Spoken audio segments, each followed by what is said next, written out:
What do you do when life doesn't make sense? You with me here? I mean, you pray, you ask God for help, you trust Him, you're being the man or the woman as far as you know that you're really supposed to be. And instead of things getting better, they get worse, and then they get impossible. I mean, if God cares about you, how could you be experiencing what you're getting right now? If that's your question, stick around. That's today.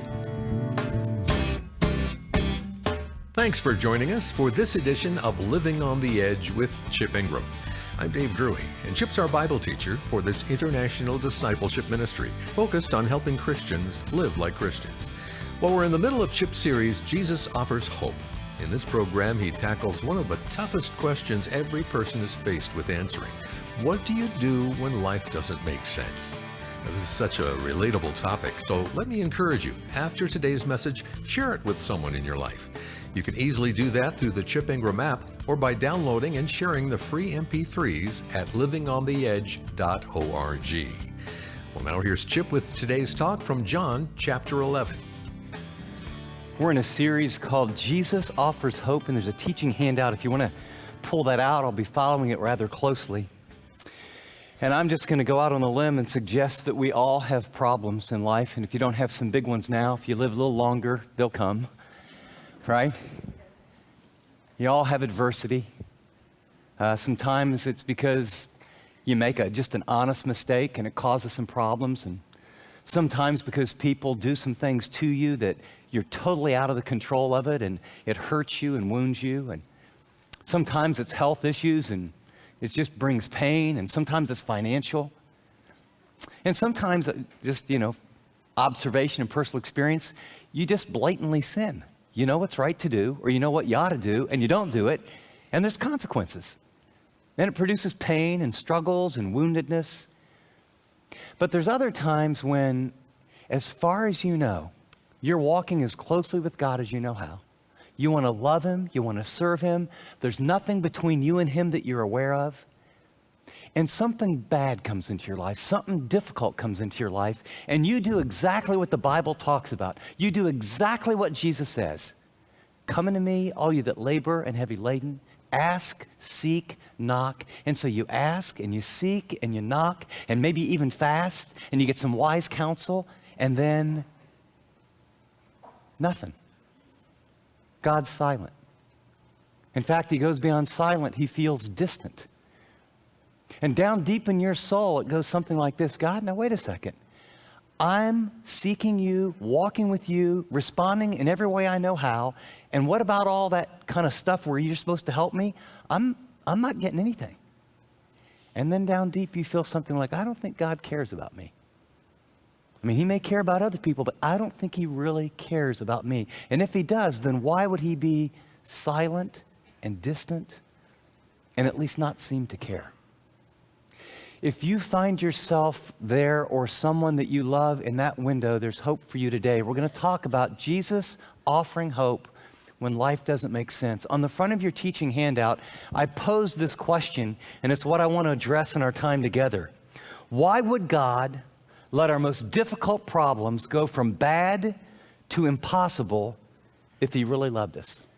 You ever have that happen? I mean, it's bad, and you ask God for help, and it's not like it just stays bad. It goes from bad to impossible. Now, in your teaching handout, I've done a little something different. I've been kind of encouraging you all to bring your Bible or your mobile device and kind of dig in personally.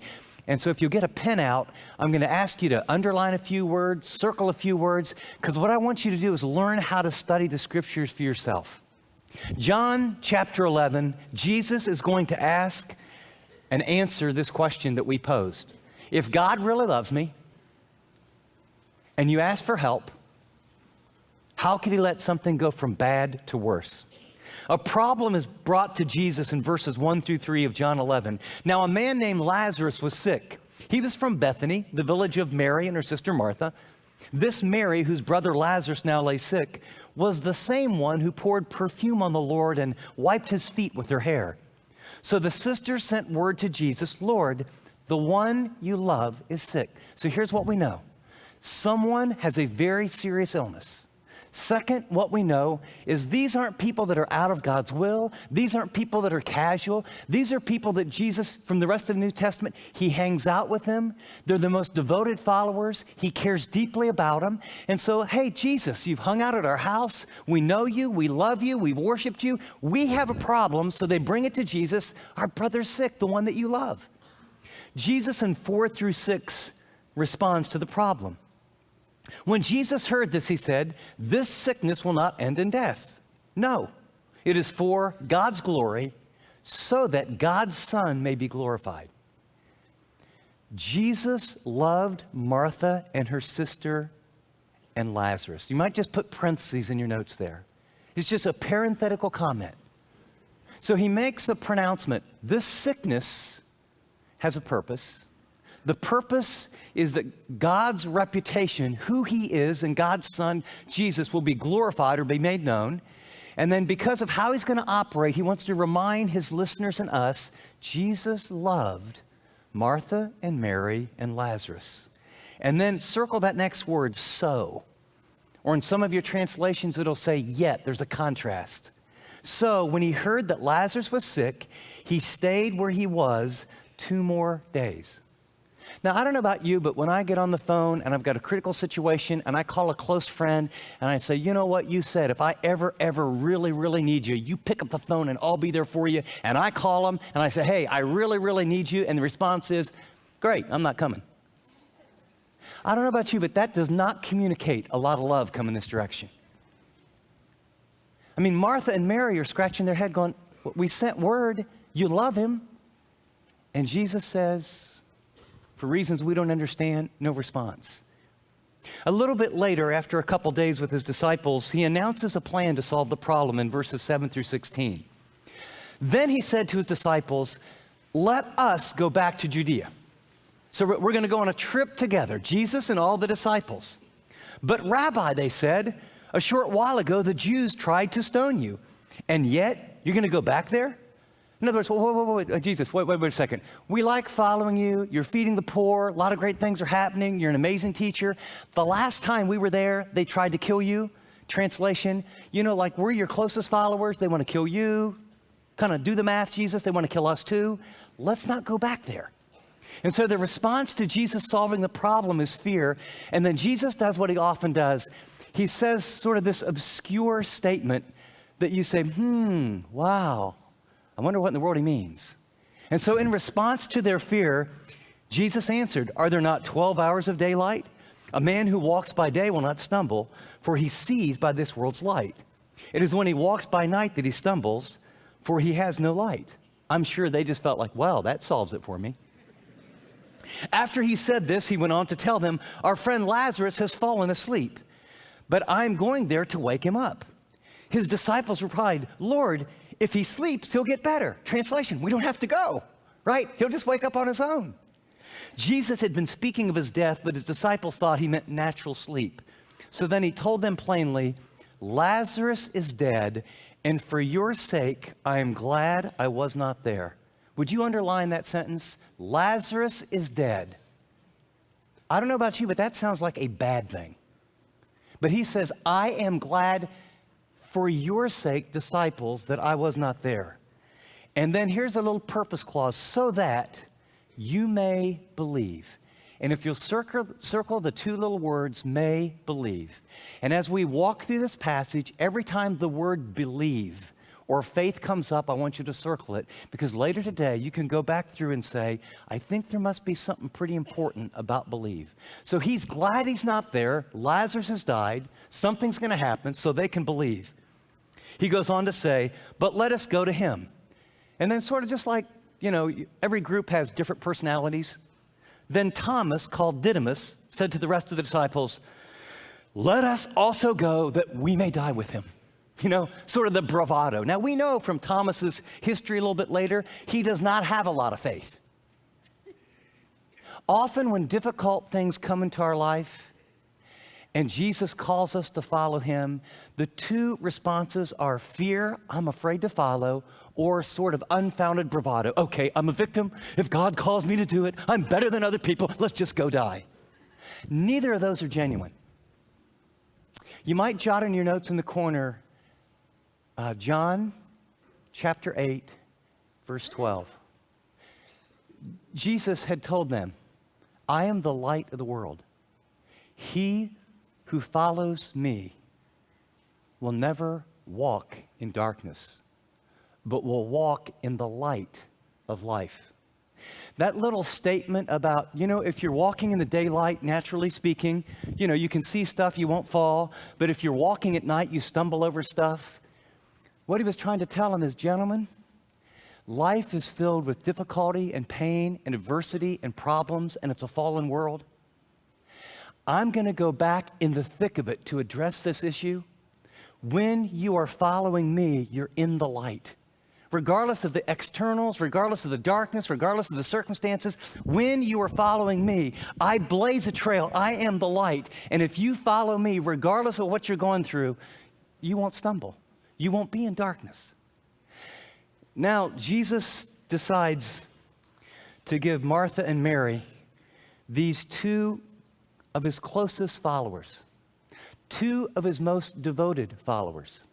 As you read later in the New Testament, you find that Martha does the meal and Mary sits at his feet. I mean, these are some of the people that are absolutely the most devoted and committed followers. And I want to remind you of that because what he's going to do in their life and what he is doing in some of your lives right now is only what he does in some people that he has a lot of trust in. Because they live during a time where life doesn't make sense. If Jesus really loves me, he would have come. And guess what? He didn't come. And their brother died. And they are sad. And they are mourning. And they're questioning God's love. And they're questioning whether they can trust him in the future. And so now after this delayed response that we learn wasn't an accident, it wasn't because he was busy, he chose not to respond and fix their problem. And now he's going to come because his strategy is to give them something better than just fixing their life. Verse 17. On his arrival, Jesus found that Lazarus had already been in the tomb for 4 days. Bethany was less than 2 miles from Jerusalem, and many Jews had come to Martha and Mary to comfort them in the loss of their brother. When Martha heard that Jesus was coming, she went out to meet him, but Mary stayed at home. Now, this is the first encounter that Martha has, and it's very direct with Jesus. Lord, Martha said to Jesus, if you had been here, my brother would not have died. What's she really saying? I thought you loved me. You said ask, seek, and knock. I sat through a lot of those, the Sermon on the Mount. I was there. I've heard your messages. I asked, I sought, I knocked. If you would have come, he'd been alive. We had a big problem. I thought you cared. You didn't show up. You ever feel like saying that to God? See, what I like is she's honest. Now, she's also shrewd because she realizes she's seen him do some amazing things, so she's going to voice her disappointment, but then she's going to couch it in, I know you might have another really good plan B. So look at verse 20. But I know that even now, God will give you whatever you ask.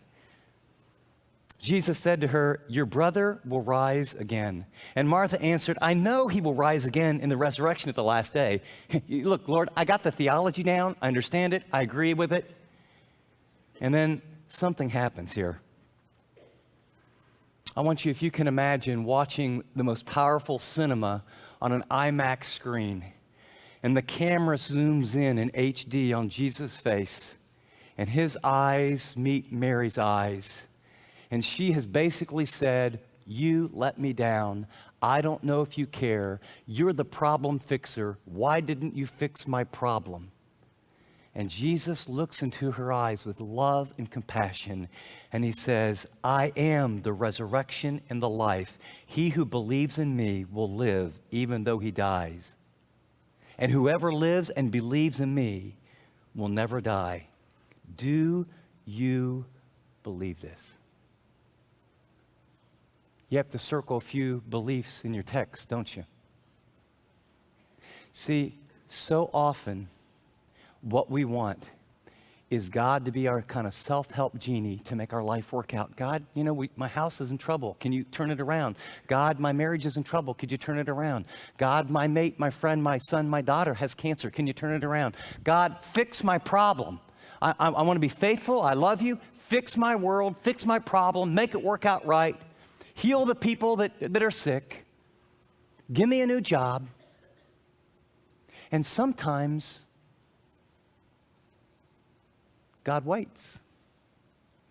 I had a situation about 6 or 7 years ago that wasn't just like a month or two, but it was a journey of a few years. And I had made a really big decision, at least on our part, to leave where I was comfortable and move to Atlanta and join an organization that I had thought a lot of and had a great experience. But just shortly after I left, the bottom fell out of the market. Remember the whole, .com bust? And as a result of that, the organization that I teamed up with, their major donors, all the money disappeared. And 6 or 7 months into it, living on edge went. It was healthy and had enough funds. And I remember when our chief operating officer at the time called me and said, we have 3 days left of cash, and we're going to have to close the doors.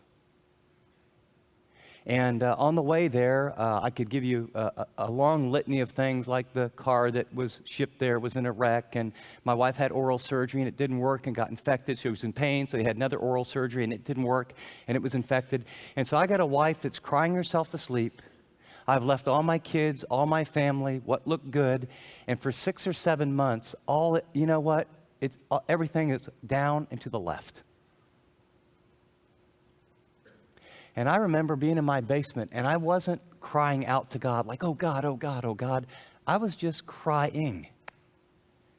And I remember God, what's the deal? I mean, as far as I know, there's not sin in my life. I left a comfortable situation. I'm trusting you by faith. I didn't want to do this. I agree.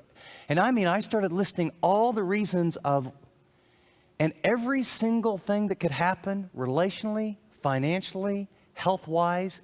It was like so downhill and so low. And I remember palms up, just, okay.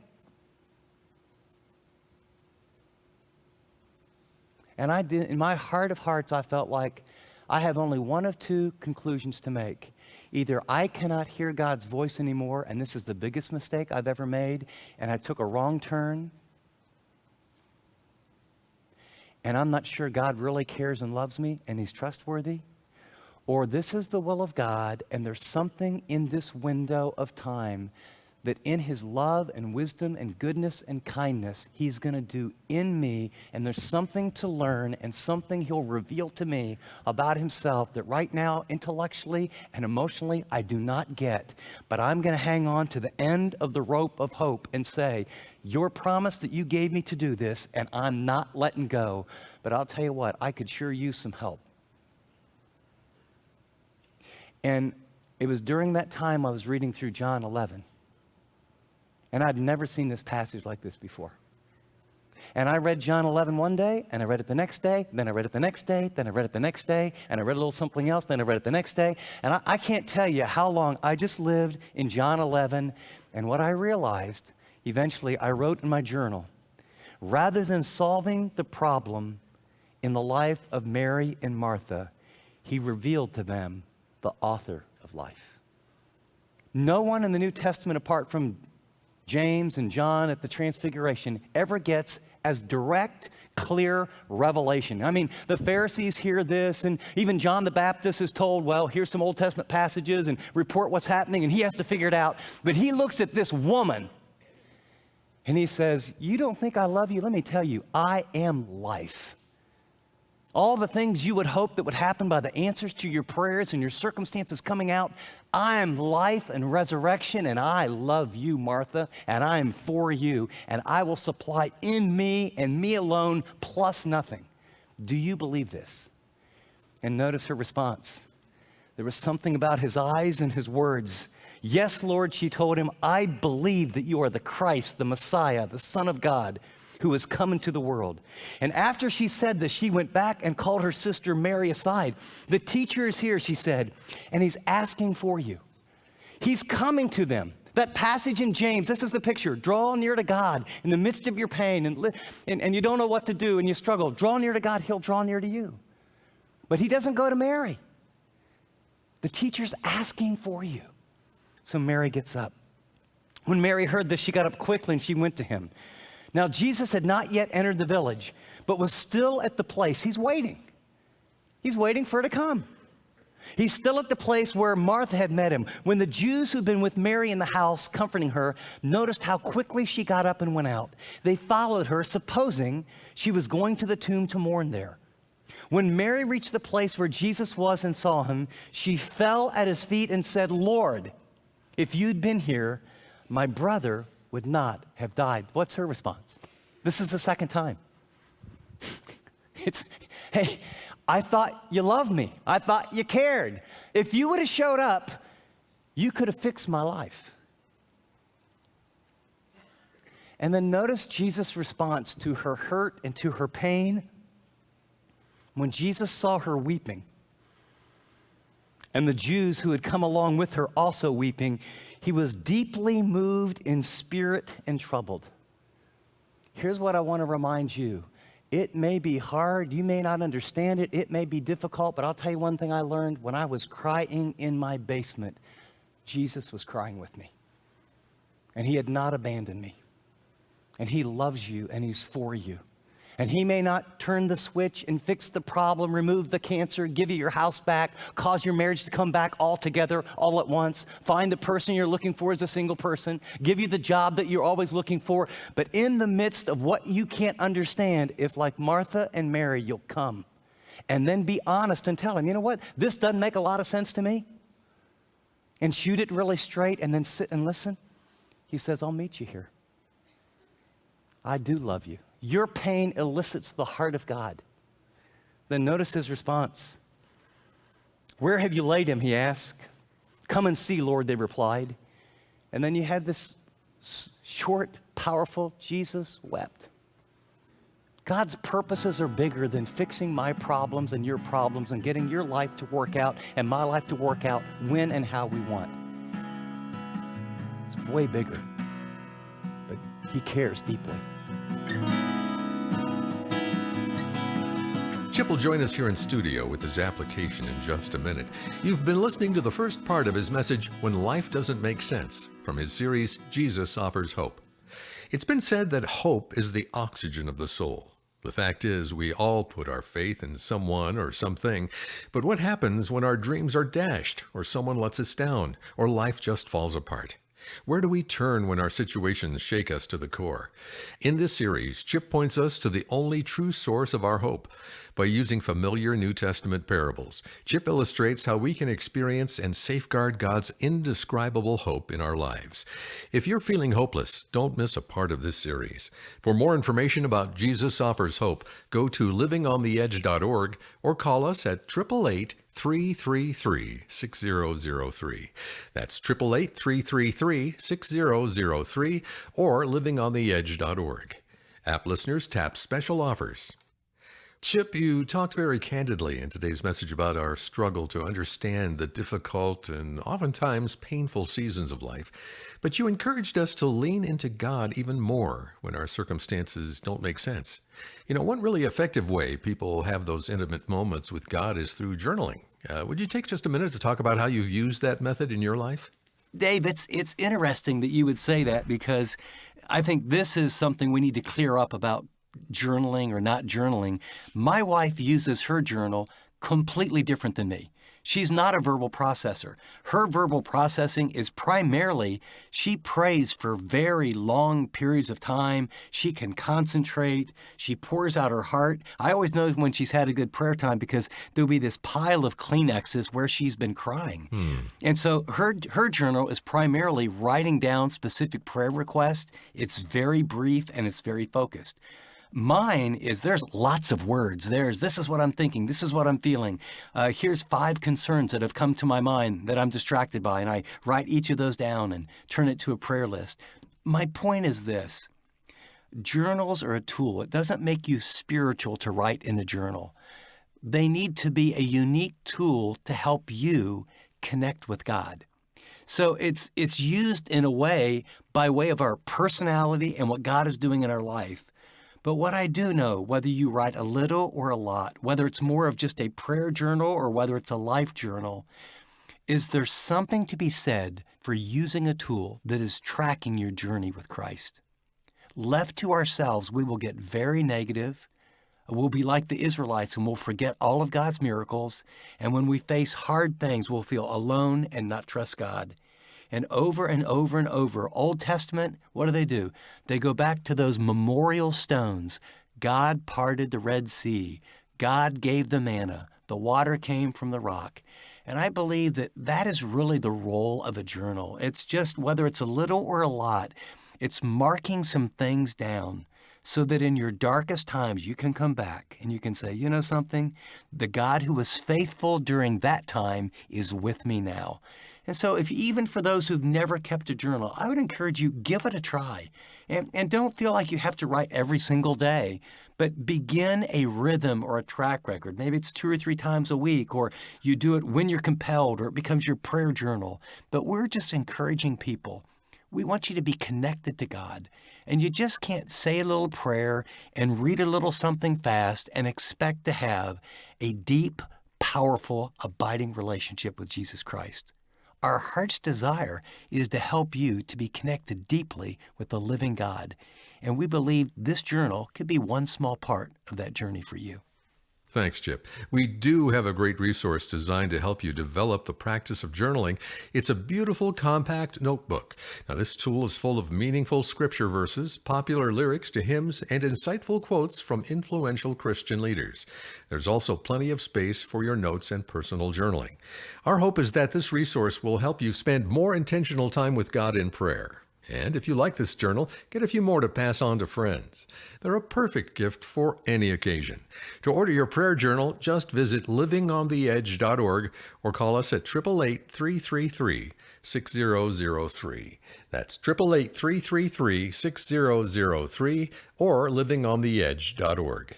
App listeners tap special offers. I want to take a minute before we close and talk to some of you that really connected with this message. And unfortunately, the reason you connected is you're really hurting. I mean, you are really, really struggling. And it might be your family blew up. It could be that, your job is no more, your future looks bleak, or one of your kids is in rehab, there's just times when life gets so hard and it feels so dark and you feel so lost. And maybe today you feel like Mary and Martha, and the question you're saying, hey, God, why didn't you show up? If you would have shown up in this situation, this wouldn't have happened. In fact, for many, maybe it's even the loss of a loved one. And you're saying, God, where are you? Well, I don't have any simplistic answers, but I would remind you, He's not moved, and He's with you. And even when you can't feel Him, and even when it doesn't make sense right now. Mary and Martha, I think we're thinking, we ask Him to help, and the text says He loved them deeply, and yet He waited 2 days. So I'm not going to try and give you some little formula, but what I want you to know is if God isn't making sense, it's not because He doesn't love you. But I want you to know He's orchestrating and working, and He will use this very, very challenging time. It may be to have you lean in deeper than ever before. He may be orchestrating something that you'll look back in a year or 5 or 10 and recognize then. But for now, just cry and just cry out and just say, I really need you. Now's the time to say, Lord, would you just be with me? And here's His promise. He'll never leave you, never forsake you. Read the Psalms, call a good Christian friend, pray and cry together, and just let God meet you.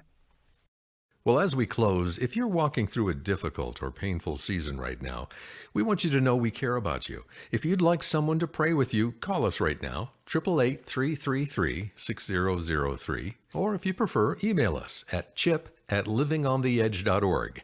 That's chip at livingontheedge.org or call 888-333-6003. Well, I'm glad you've been with us, and until next time, this is Dave Drury saying thanks for listening to this edition of Living on the Edge.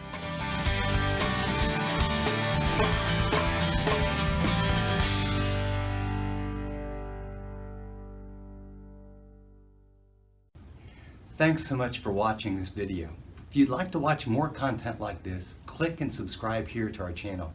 And by the way, if you'd like to know more about Living on the Edge, find out about more resources, maybe get on the mailing list, go to livingontheedge.org. See you next time.